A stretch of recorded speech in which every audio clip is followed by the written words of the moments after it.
very important, your music, to people who do follow you, though. And do you ever feel any sense of responsibility to that? No, and I think that's the fun of it. You know, I mean, I always throw all my fan mail away. I don't even read it. No. And I only write back to people who I'm interested in. You know, I think that's. I mean, to a certain point, I never trusted people who write to groups and that. I mean, I think it's all a lot of nonsense, fan clubs and everything. They always have.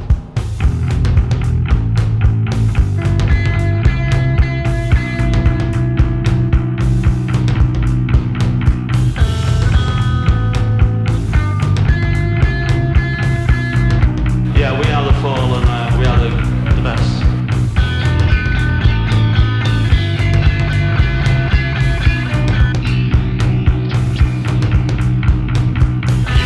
Yeah, we are the fall and we are the best.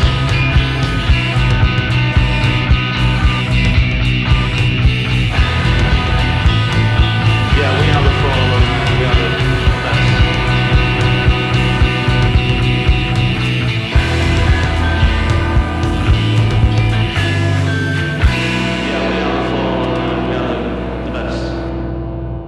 How do you describe this album? We're switching up the band a little bit. We're getting into the 1990s. It's about to be US 90s and UK 90s. It's definitely more, I guess, like more in the more mainstream kind of sound. There's a lot more instruments on it, which I like. Yeah. I think it enhances it quite a bit. The different sounds, the different people participating. So you weren't feeling this one when you first listened to it, but now you're digging in and you're feeling differently.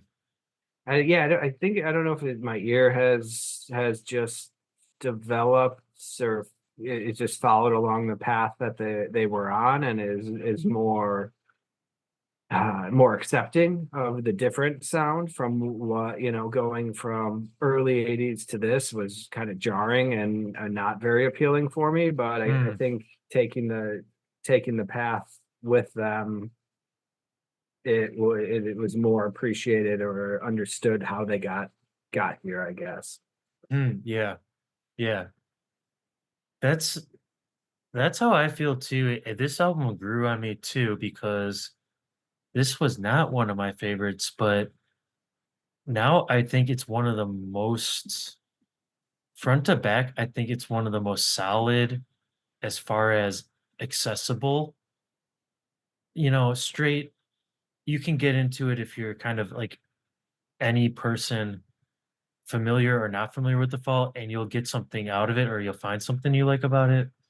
Well, welcome back to We Are the Fall. Today we are talking about Extricate. 1990s. We're in the 1990s, and we're talking about Extricate. And Steve, this one for me honestly feels like a breakup album.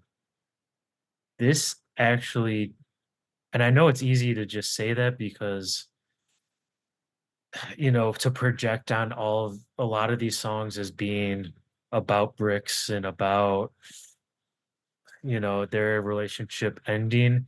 As easy as it is, a lot of these songs are so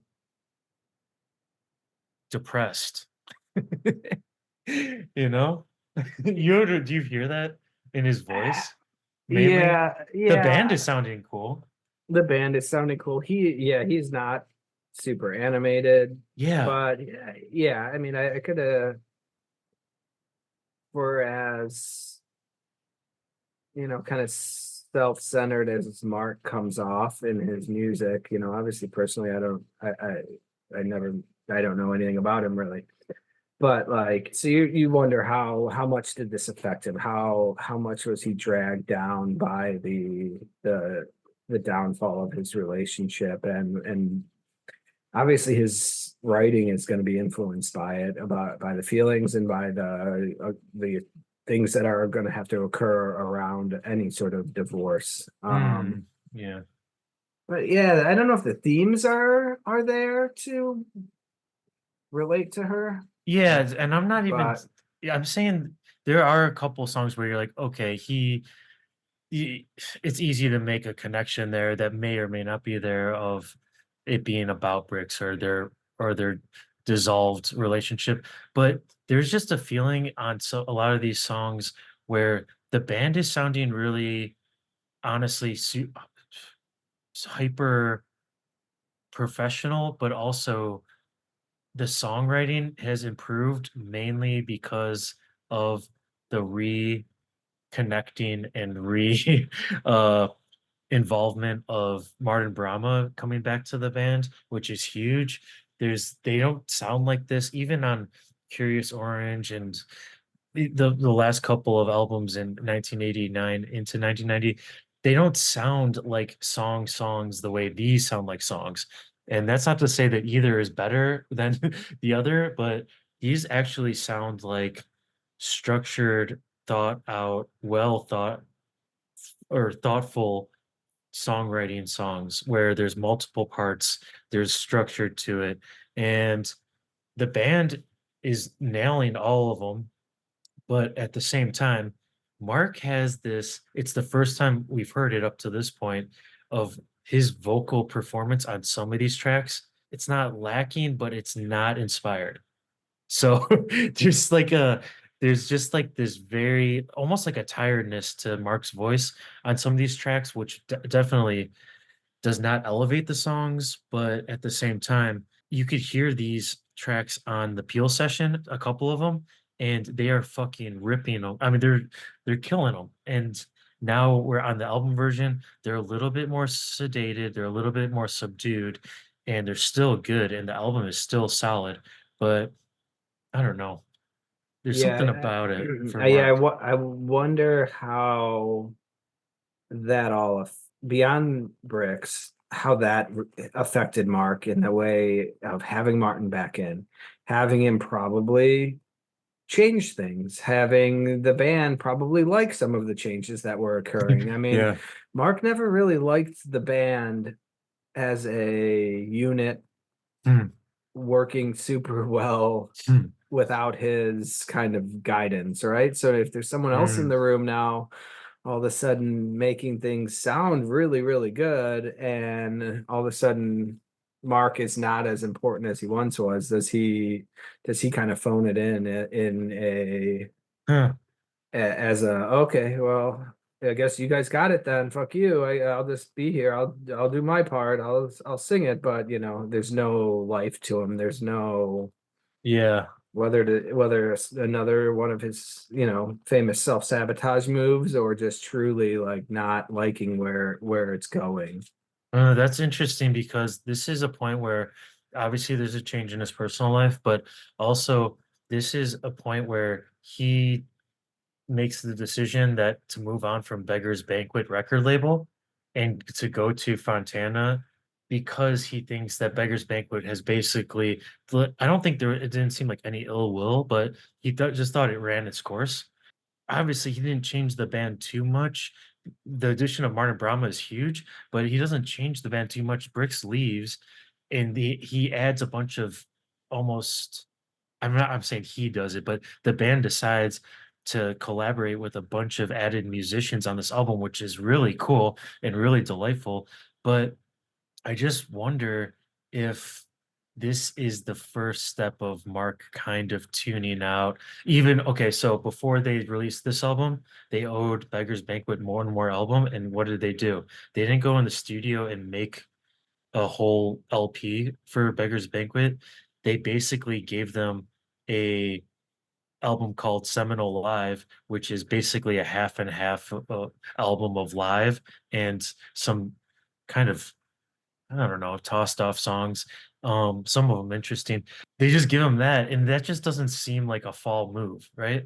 Does it? I mean, if the label says you owe us a record, the fall is usually like, when's the next time we can get in the studio? Like they're usually chomping at the bit to go record more, and that's the first time where they're like, I don't, just give them that.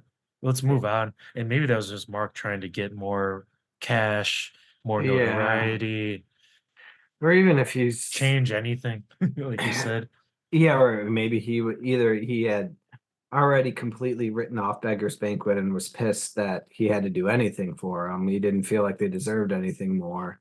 Sure. Or Yeah. I mean, like this is kind of a slower period for them. Or Yeah. is he just kind of struggling with new interesting things and he's not really willing to give up the 10 Yeah. songs he has in his back pocket. He's like, well, I don't want to do that. Like I want to impress the next label versus give these guys who I'm leaving something that could be gold. Yeah. And I wonder if half of it was also the songwriting was coming slower for him, maybe. That's what I mean. Like Yeah. he's kind of running dry. He doesn't have all the feeling wet behind the ears. He's partying too much. He's not as creative as he once was, and he's feeling nervous, right? I do kind of hear the partying effect of like because some of his vocal performances on here are really good, and then some of them are like he sounds hungover or he sounds like uninspired. And it works for a song like Bill is Dead when it's very downcast, and we'll get into it, but it works on some of the songs, and then some of the songs you're like, does he even fucking care about this, what he's doing right now? And the band obviously does. Craig and Steve are gonna be bringing their riffs and their songwriting. And then the addition of Martin Brahma in here, he's definitely bringing songs. And even Marcia Schofield says she was kind of worried that when Martin Brahma showed up at their rehearsal space, because she was like, oh no, not one of Mark's pub buddies. He did not just invite one of his pub buddies to come play in our band because she didn't know. And then but then she heard like the songs that Martin was bringing, and she was basically like, "Whoa, a fucking real, Yeah, legit, I like a mean, legit songwriter is bringing real yes, songs." Simon Rogers is gone, and maybe they needed somebody that had the structure behind him. I mean, because at this point, Martin had Yeah, put out a bunch of albums and knew yeah, how to create. and got Where Blue Orchid's notoriety for Blue Orchid's, you know, beautiful album, beautiful songwriting. Maybe Mark was gonna be like, "Let's go," tap Yeah, into that. exactly. And not to like, you're obviously, you're not downplaying the music abilities of the rest of the fall members, but like Oh, totally, yeah, they've been in the fall for a long time and they've done one thing for a long time. So they don't necessarily have that yeah. outside creativity, outside experience to bring into to create change, especially when Mark has just pushed them down so far and kind of stifled any creative opportunity they wanted to have. Well, let's get into we're talking about the band. Let's talk about who we got on Extricate. We got Mark, we got Martin Beck, we got Craig Scanlon, Steve Hanley, Marcia Schofield on the keyboards and percussion. We got Simon Wollstonecroft, Funky Sai on those drums, on those skins, and boy, does he like to get funky on this one. And we also have some additional musicians. We have Charlotte Bill on the flute and oboe, Kenny Brady on the fiddle, which is fucking ripping on this album. You Yeah, like I the feel fiddle? like I like the fiddle and I really like Charlotte on both the flute and the oboe. I think Yeah, she just punches some of that flute in the songs yeah. and even the oboe. Like, yeah, it's loud and in your face. And we also have our producer, Craig Leon, and he's also doing some backing vocals and some organ. And I believe it's his wife or his partner, Cassell Webb, doing some backing vocals as well, which really is great because it fills that Brick's kind of female vocal void nicely, but also Castle's, do you think it's Cassell or Castle? Cassell. Cassell So Webb. Well, and their voice on this album is really nice and a different singing style than Bricks was attempting on the fall albums for the most part, and it really fits. And then we also get Mike Edwards playing a additional little bit of guitar. So this was recorded mostly in London studios, a couple London studios, Oxfordshire, and Somerset.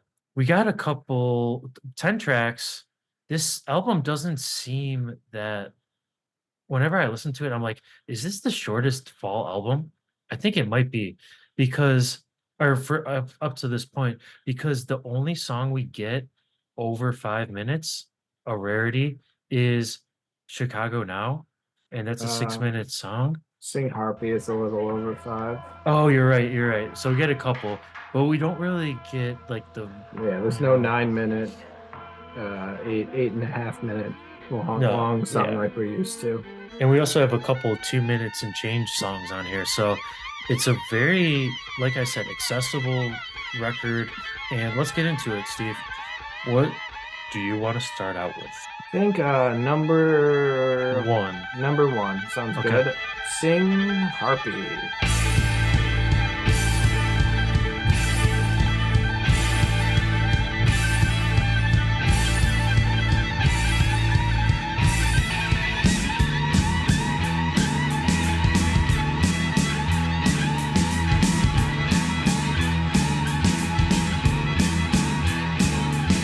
The harpy was in tops, head contained some red, then white skeleton, just too good in bed.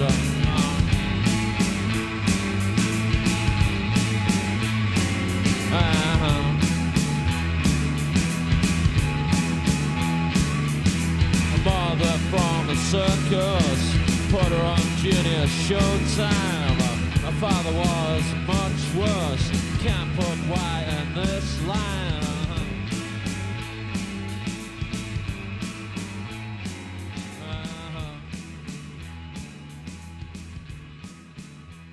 Sing harpy.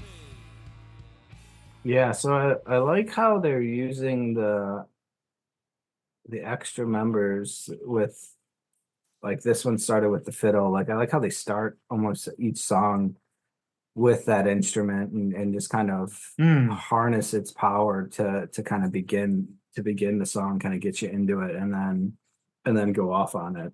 yeah. Like a theme almost, right? Hmm.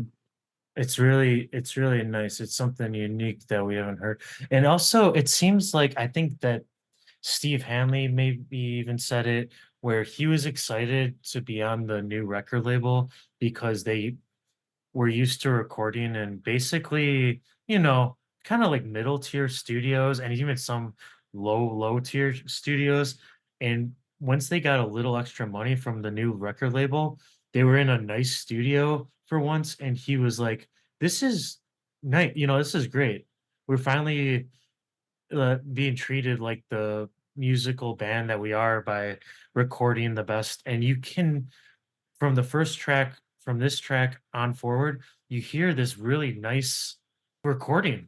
It can only be said as, they're recorded well, it's mixed well, it's not hyper polished. Like, honestly,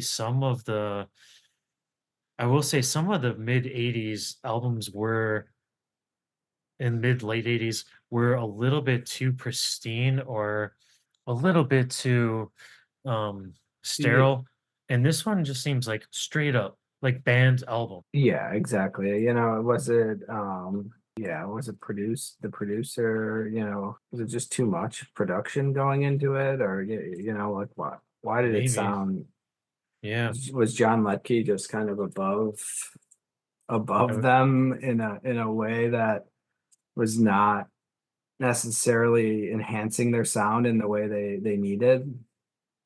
yeah, maybe it was like going too far into the technical, right?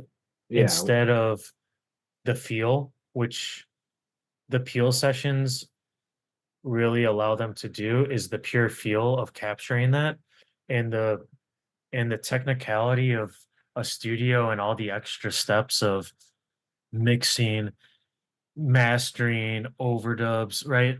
And then sculpting sound so they fit together. Whatever they did on this one, it sounds good. It sounds great as far as letting the band shine as a band. And let's get into some of these lyrics.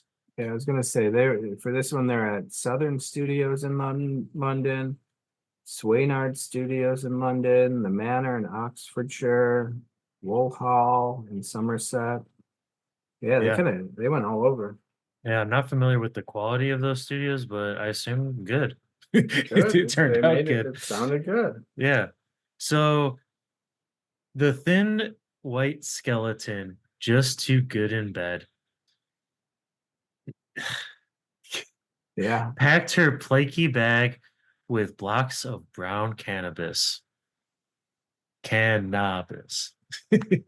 Oh, what this her talons were quite famished. Yeah, she gripped me like a hawk. Her talons were quite famished.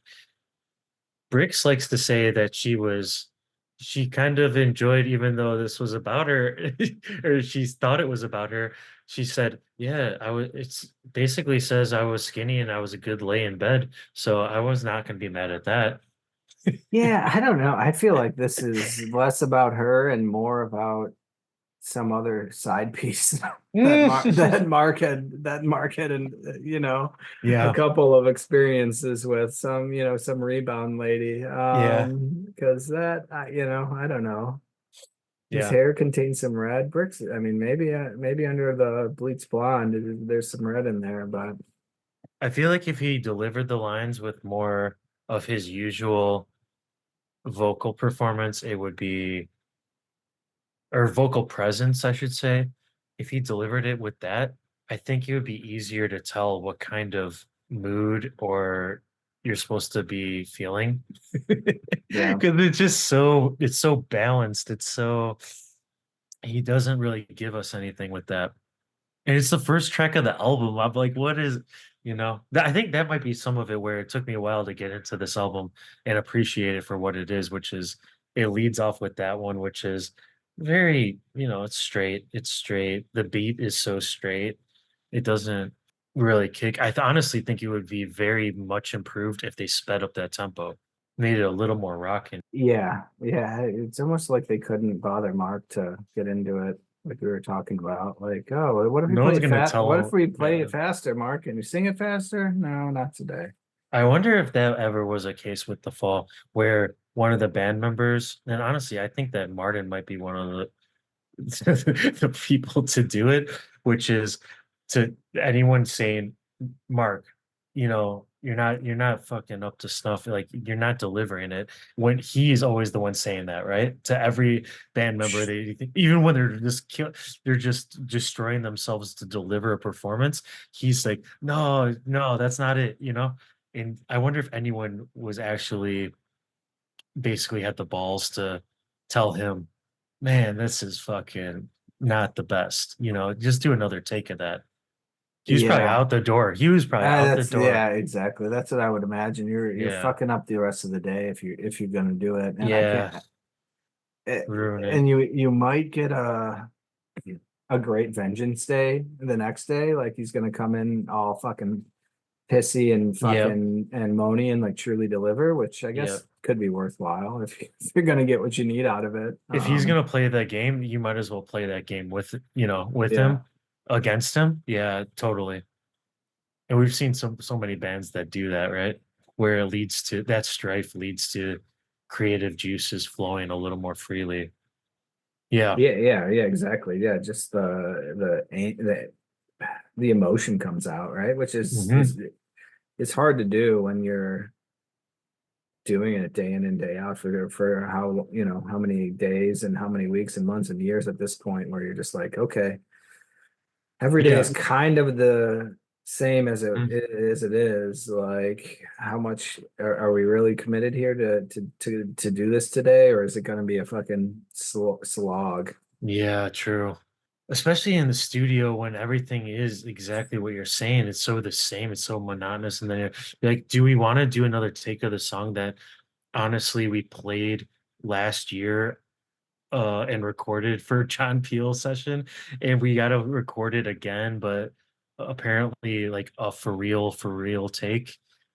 Like there, that's not a creatively stimulating thing to if you have the mindset like that, right? And the Fall were never a band really for the most part where they were going to change it up that drastically, right? They played it, they played it a year ago on John Peel, and it sounds basically very similar. And I'm glad that they've added extra musicians to add the instrumentation because it does elevate the song for the listener.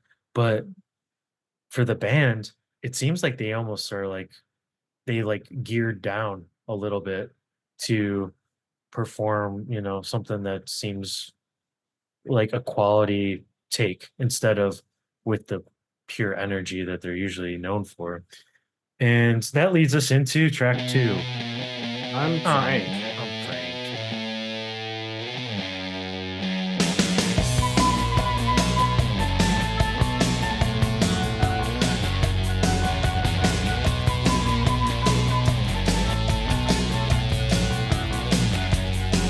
Now I've got a lot to say now, baby,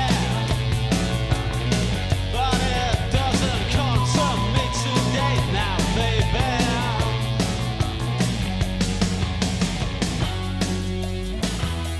Hello, love. Give me it slowly, baby.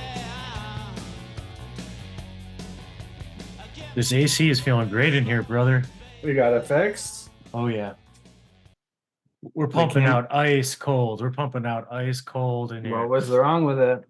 Refrigerant leakage. How come? What'd they say? Oil's fucked up. What part of those lyrics did you like best? The gimme, or the slowly? Yeah, honestly, this is the one where this is even I will even take Popcorn Double Feature over Frank. I mean, I don't mind it for what it is. I mean, obviously lyrically it's somewhat trash, but I mean, I love the way the flute throughout I it. know, I love the The flute way too. I feel like she just like kicks the door in of the recording studio and just starts blasting that flute out at them, and they didn't even know it was supposed to be in there at all. But she's like, "I got this, don't worry," and they're like, "Yeah, keep it going." And then the kind of the fuzzed out guitar they have going through it. I mean, yeah, Yes. I like it a lot musically, and I'm with you. the words they carry you through. So Wouldn't it almost be better if you didn't say anything? Like this is one of the few times where you're like, man, you know, Mark, just take a breather, just smoke a cigarette in the control room. Just listen to the band just nail this. I'm with you. The fuzz guitar is little used in the Fall up to this point, and I love it. And honestly, it reminds me of the Ghost in My House. We were talking about Ghost in My House Yeah. single, and the original has the fuzz guitar, and then they decided for some reason not to have that fuzz guitar, even though they were pretty much covering it straight up with that fuzz guitar sound. And I said, what? There was something against maybe guitar pedals. I don't know. them using effects, because that is a great sound. And whoever that is, Craig or Martin, or even Mike Edwards, I don't know. That's a great sounding band, and Mark just phones it in. So that kind of sucks. But at the end, that sped up little voice yeah, at the very recording. end. Sure. Yeah, where basically I guess Mark is saying that was Craig's tribute to Frank Zappa. Now we can all laugh about this, but that was his attempt to be Frank. Therefore, I've entitled it I'm Frank. Oh, dang, actually I get what this is. That was Craig doing the fuzz guitar, right? Oh, okay. Oh, okay, I get it. Another shot at Craig for trying something that actually he pulls off really well. Yeah, I mean, that was besides the flute, that was what I liked. Yeah, I'm with you. All right, well, let's move forward. Let's get into what I know people consider this one of Mark's best ballads. Let's get into Bill is Dead.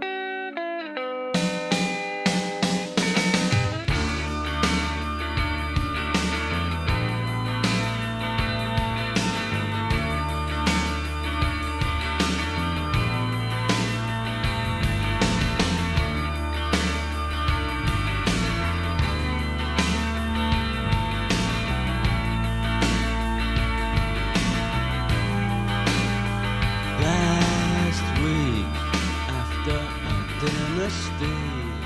I had crow's feet under my I like in the video for this song, he is walking around a bathroom. It's like the most washing his hands. It's the most un-rock and roll thing, isn't it? It's like the least rock and roll you could be, and it's so good. But then they try to make him look super rock and roll when the band's performing it.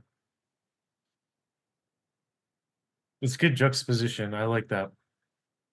This The video costs sunglasses. $200. Yeah, the sunglasses that are just huge. He's dancing the worm. You can hear the little Oh wiggle. yeah,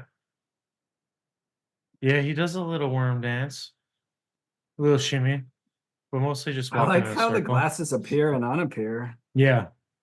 Also, is that also one of the least rock and roll haircuts you could have? It's mean, so all- it's I so mean, tapered to the. I mean, I used to have that. I all had he- that haircut when I was 6 years old.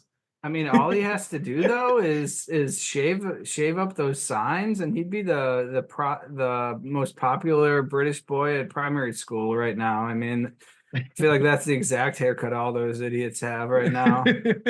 Shave sides with that long. I mean, all these kids are getting perms on top, curly perms. What a fucking bunch of fools.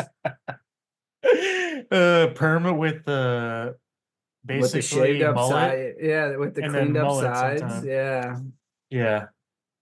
It's like a fade, high top fade, but then with a perm on top and then a mullet rat tail.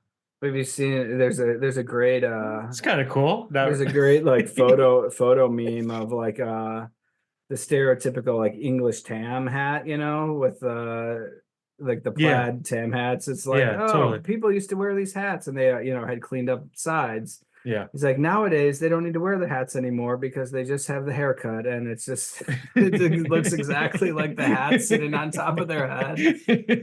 It doesn't have the same look like a boat, like a little boat, model boat on their head. Hey, different strokes, to each their own. I mean, that's all good. It just looks funny. All right, you cut your hair however you want. Don't Yeah, it expect me doesn't not matter to it doesn't matter to me. doesn't matter It's to just me, fun. but It's just fun to look at. don't expect me not to laugh at you. Okay, so what do you think? Well, how do you feel about Bill is Dead? It's a sweet song, nice, subdued ballad, like you said. I mean, You don't really hear Mark like this often in a morning state. And it's cool. It's good. We always like him when he's whispering the vocals. And this is not whispering, but this is he's not mumbling either. He's still delivering the words. But no, and it's kind of like we wanted emotion out of him, and yeah, we got emotion. It's just not this what is. you're used to Yeah. getting. So it's kind of a little almost off-putting or unusual, but not in a bad Yeah. way. No, not in a bad way at all. I like the song. I like the beautiful work by Marcia on the keys, sounding really great. Or that might be organ too, some little organ action. That might be Craig Leon on the organ, our producer. That's a good song. That's a nice ballad. It recalls one of my other favorite ballads from Mark, which is Edinburgh Man, which we're gonna get into eventually. And it's the same kind of delivery where it's like basically a sensitive song, a very thoughtful thing you don't get from Mark.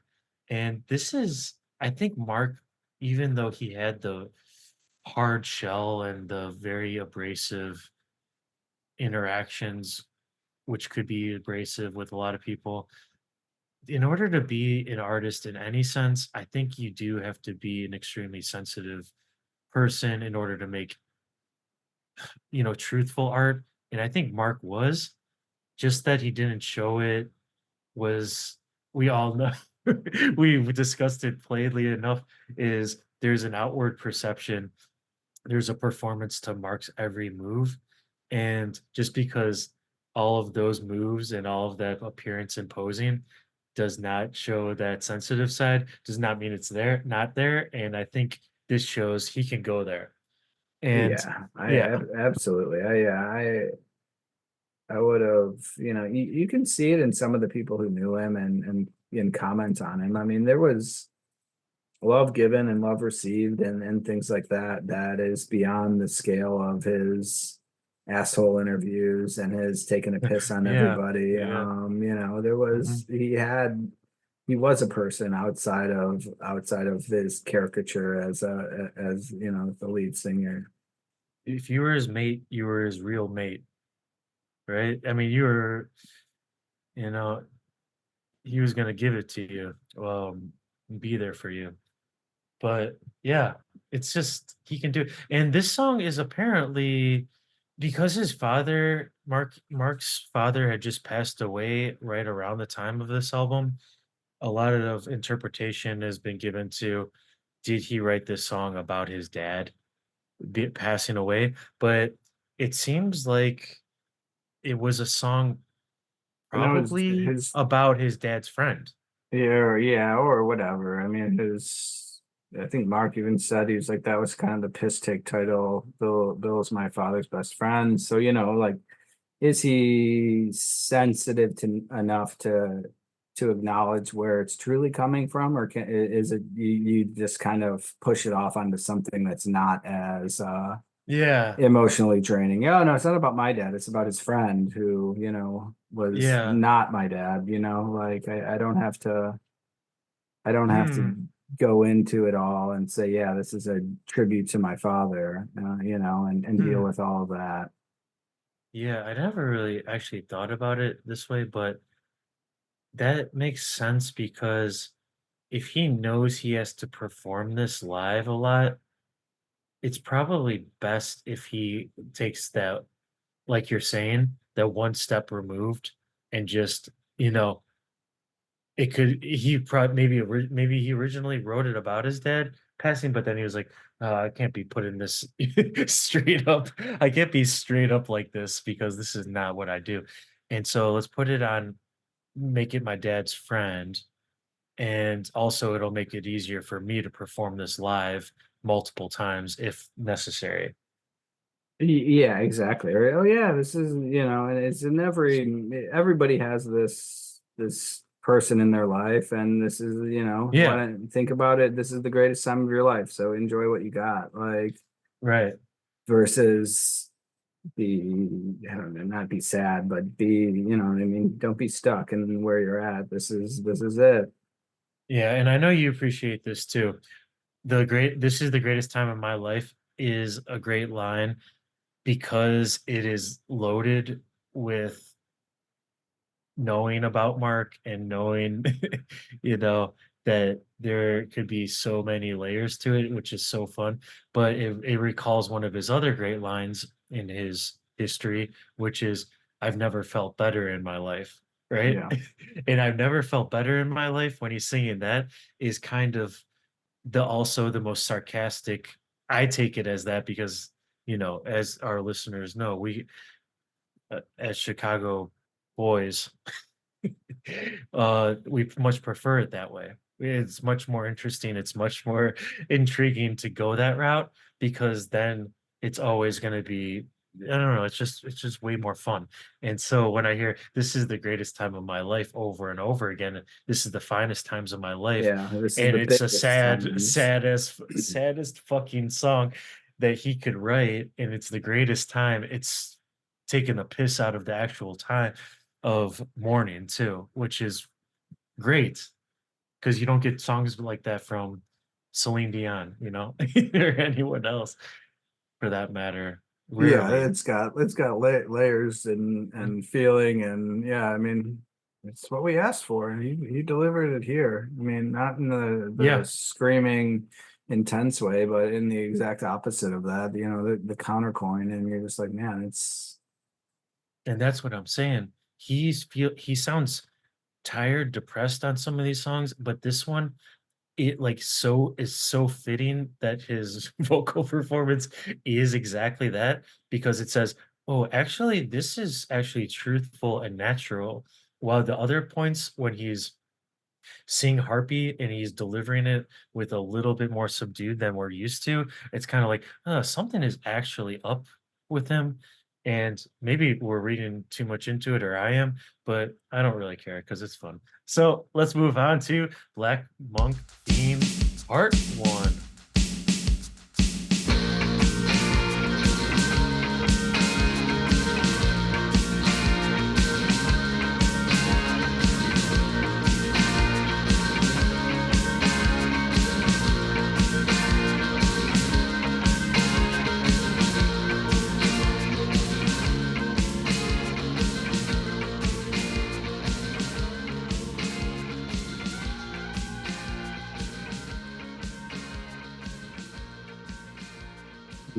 Nice cover song here. Yeah. Right in the money spot too.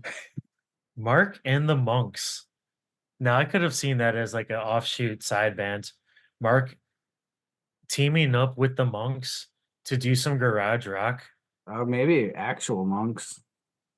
Actual monks. Like Good Gregorian chanting, chants. yeah, Gregorian. Whoa. Gregorian chants with Mark going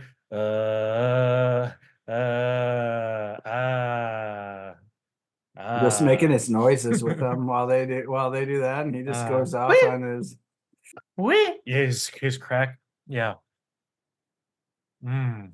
Isn't it such a Mark move to? I was thinking about this when I was listening to this yesterday.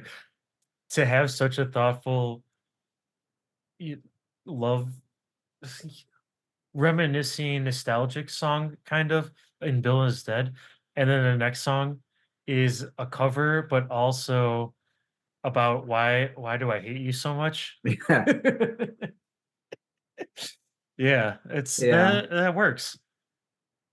Everything is aligned. everything. Yeah, Mark's he's got a lot of feelings. Good, bad, indifferent. Yeah. Do you have any favorite lines of this one? The bastard had a birthday. Yes, I know. He's just That's my favorite. And then it had a power drill right after that. Had a power drill. Like, did he get a power drill for his birthday?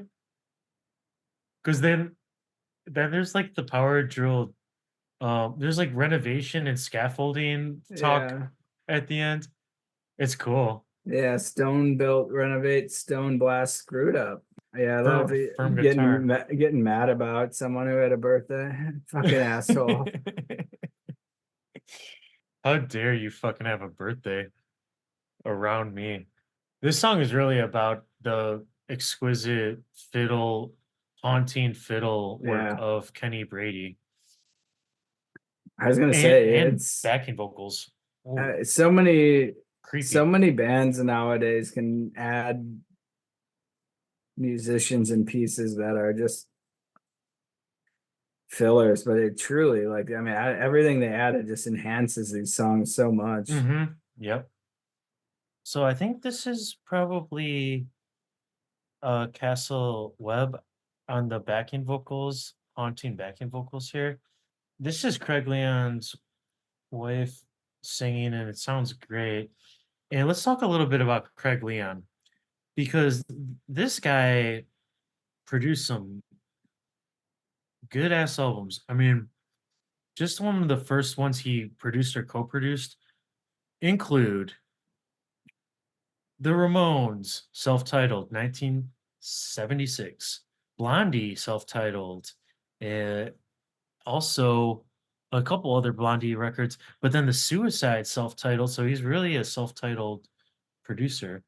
And then Richard Hell and the Voidoids, Blank Generation. So some of the most signature art rock, punk rock albums of the era. No wonder Mark in the Fall wanted to get some of that mojo going. That New York City, that American producer. Also, that is interesting. They chose to go with an American producer after, John Leckie, Grant Showbiz, Simon Rogers. They go with the American. Yeah, you wonder how much influence the label had on that. Yes, I also wonder that too. they're going to a big studio, but also how much influence did More Money have, right? Sure, I mean, but they had fucking Yeah. John Leckie. I can't imagine he's cheap. For No, how but many also how many albums did they have him for? no, but Six? yeah, but EMI is like I mean not EMI. Yeah, I don't know. But they were so union. I feel like it was such a union like setup in the UK, which it might have been in the US. I don't really know in that time frame. But maybe the US producer was a little bit more, pay him cash and then it's we can have it off the books. It's a little easier. But yeah, either way, the Black Monk theme is cool. What do you like it in that track position too? I like it right there. Yeah, I mean it fits. Besides, I don't know, number four for a cover is always a little weird, but Yeah, it doesn't it fits well with the rest of the theme. yeah. It would have been good as like right now, which we're about to lead into, which is the last track on the side, but it is what it is. So Oh let's yeah, get I certainly don't want Popcorn Double Feature as number four, so I don't want no, to no, switch no, them. no, no. We definitely do not want Popcorn Double Features number 4, but at the same time, we are going to listen to it. So let's get into Popcorn Double Feature.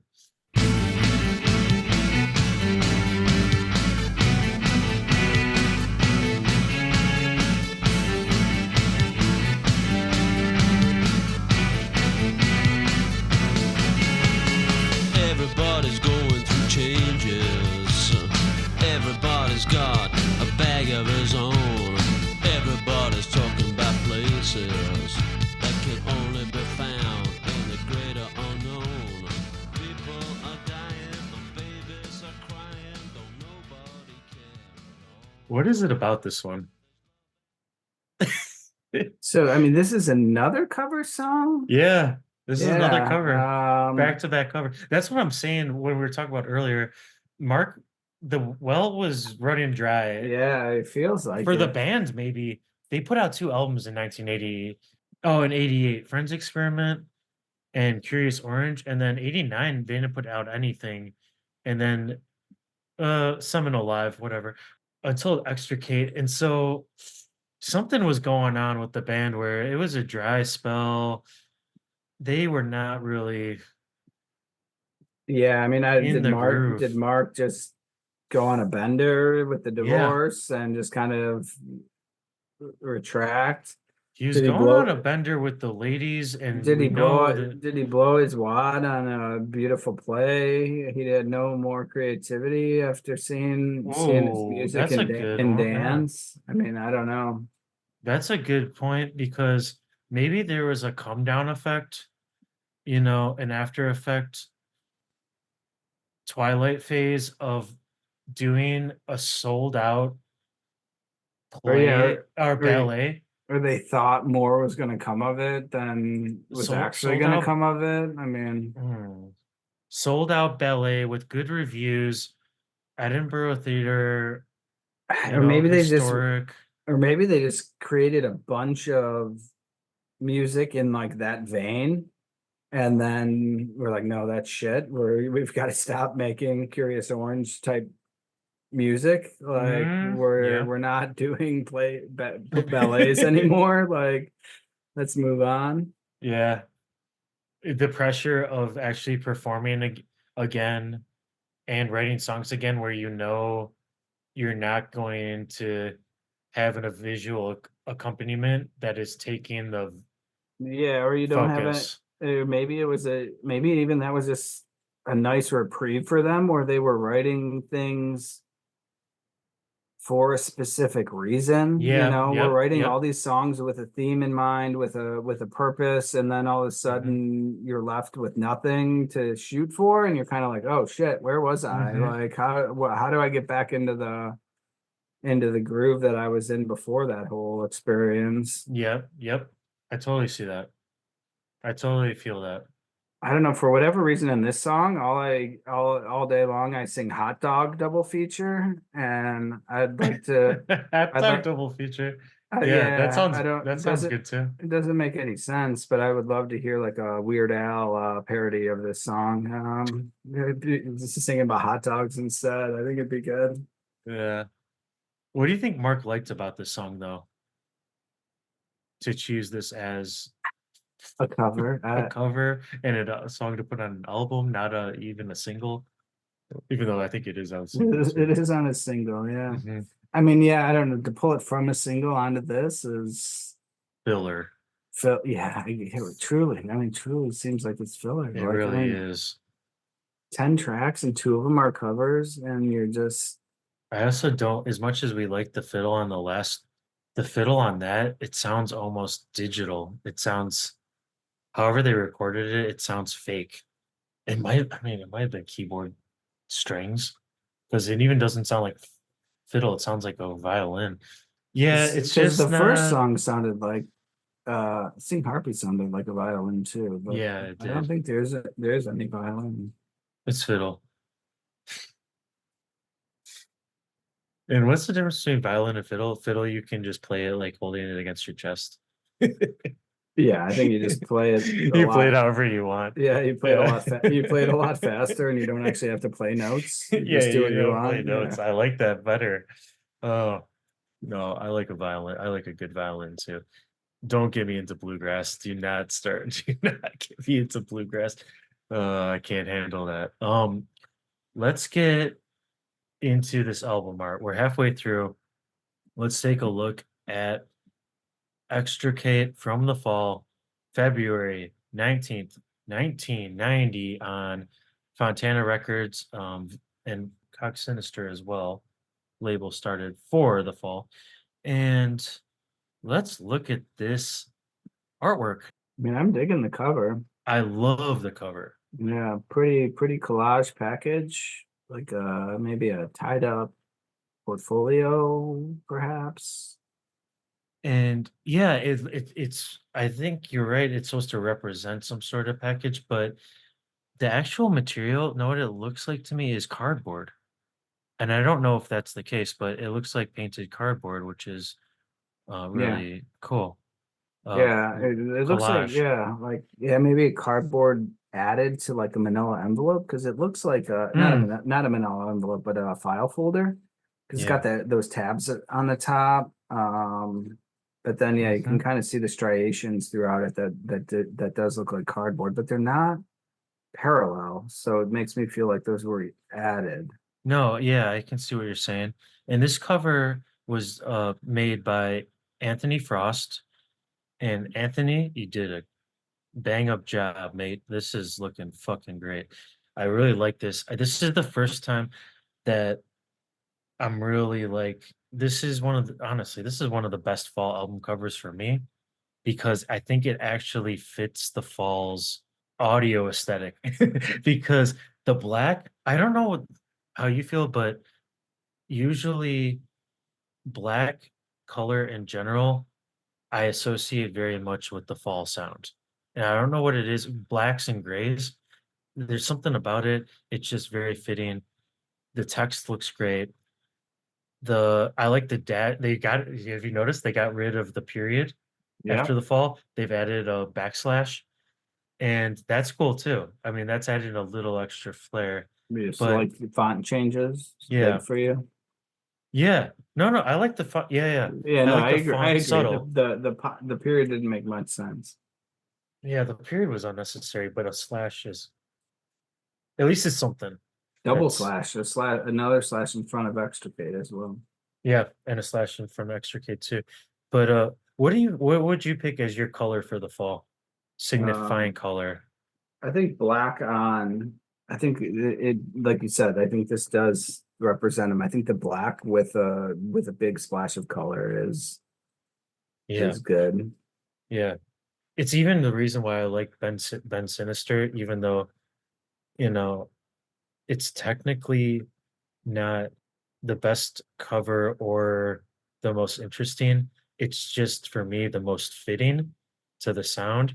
And I really just like when albums are, I don't know, there's like a connection between the two. It makes me remember them more and makes me appreciate them more. It also makes me want to look at the cover while I'm listening to it so much more, which is half the fun. So let's flip it over. We agree on the front, 10 out of 10 pints.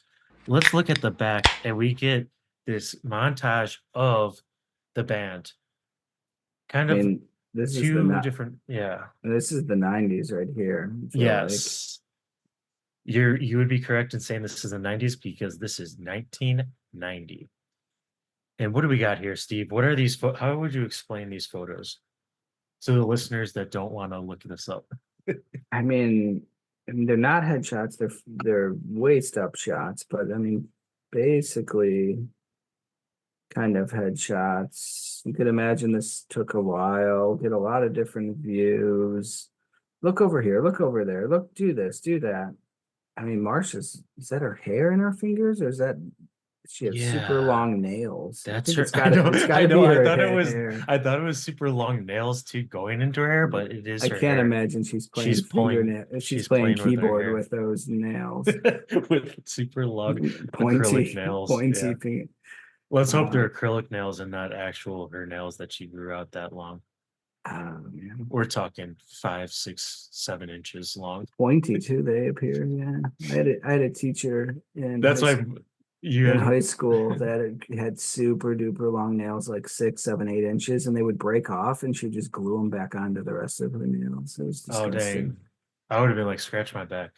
No, with they were those. they were like they were like curly witch nails. It was not pleasant.